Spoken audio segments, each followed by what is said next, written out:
Kasabay ng mas pinaigting na opensiba ng Armed Forces of the Philippines laban sa Bangsamoro Islamic Freedom Fighters, tumitindi rin daw ang paghihirap ng mga residenteng naiipit sa gulo.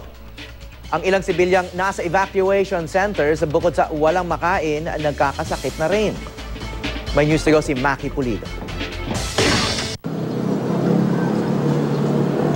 Nakubkob na ng militar ang kampo ng BIFF sa barangay Dasikil sa Mamasapano, Maguindanao matapos nila itong bombahin nitong Sabado. Nadiskubre roon ang isang bomb factory. May nakuhang mga material na gamit sa homemade bombs tulad ng mortar fuses, ammonium nitrate, blasting caps at tie wires. Sa kabila niyan, tuloy pa rin ang pagbabantay sa tinatawag na SPMS box kung saan nasa loob pa rin umano ang teroristang si Basit Usman na pinoprotektahan daw ng dalawang commander ng BIFF. Ang SPMS box ay lugar na pinalilibutan ng 4 na bayan ng Maguindanao, kasama na ang Mamasapano. So that is another proof, isang pagpapatunay na itong kalaban natin ay talagang terorista na handang maghasik ng lagim.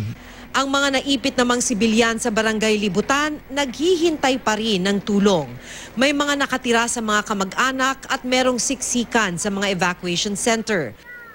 Sa eskwelahang ito, iisa na nga lang ang palikuran, kumukonti pa ang patak ng tubig at nauubos na ang baon nilang pagkain. Natatakot lang po ako sa health nila.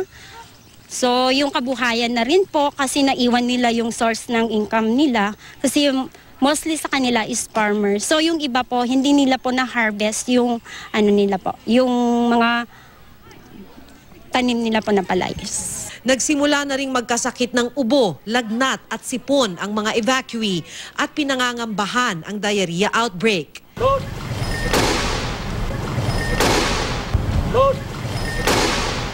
Sa bayan naman ng Datu Unsay kung saan nagpaulan din ng mga bomba ang militar nitong Biyernes, may mga bumaong 81mm mortar na hindi sumabog sa isang komunidad. Butas na lang na nilikha nito ang makikita. Delikado dahil maaari pa itong sumabog. Kapag ganitong itsura, anong ibig sabihin? Hindi sumabog. Hindi sumabog kasi maliit lang yung butas. So nasaan yung bomba? Diyan sa ilalim.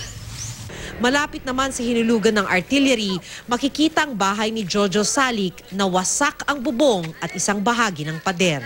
Magiging ng tulong kasi saan kukunin yung pag-ayos ng bahay? Maki Pulido, GMA News.